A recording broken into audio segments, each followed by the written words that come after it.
Southern Gulf NRM is responsible for a big patch of land, and we've got a quite small team. We face real challenges as a small NRM organisation to meet the standards of performance that our natural resource management investors expect of us. My view is that merging with NQ Dry Tropics will provide a much stronger foundation for the projects that we deliver here in the Southern Gulf. It'll improve our delivery performance, it'll improve our capacity to develop new projects for this region, and will give our funding bodies greater confidence in the sorts of projects that we deliver for this region.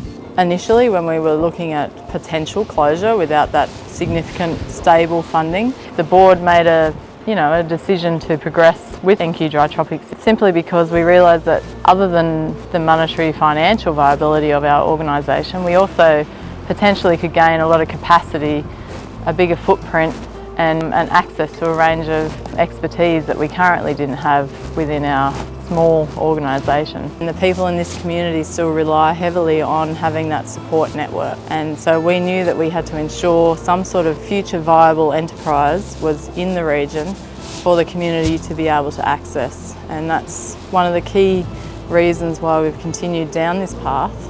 We've worked very closely with NQ Dry Tropics to run a very structured and thoughtful process of analysis and options development. And we presented those options to our boards, and the boards agreed that the best option was a full merger. That was the one that was the most efficient. Queensland is really fortunate in that we've got NRM groups that cover the entire state. And I guess I've always been a strong believer in that. It allows us to deliver right across the state. And if we lose organisations out of that, we lose the integrity of that model. And I guess that's been the main motivation for us to approach Southern Gulf and offer a bit of a hand. We do need a strong voice in NRM, and we think we're probably entitled to a lot more funding in the NRM bodies, particularly up here in the Southern Gulf. I think there's strength in numbers. We represent a large area, Southern Gulf catchment, but a very small population base, and we're not very politically powerful.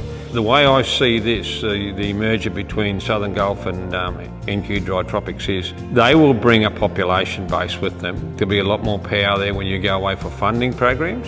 Obviously they've got a lot of expertise because they're a much bigger organisation.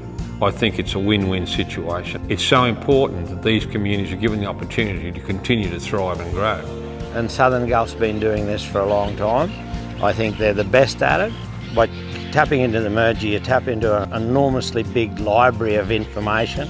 Their applications would be stronger. I just think if it doesn't happen, we'll find that there'll be a big heap of NRM bodies up the coast one day and none inland. We need to ensure that we have a stable future, because stability provides, that succession of knowledge and skills that we rely on. We as a board would not make a recommendation to our members until we're comfortable that the members have the knowledge and have the information that we have at the board level, and ultimately we share our core values of natural resource management with our neighbours, NQ Dry Tropics. At the end of the day, we're all just trying to do our part for our regions.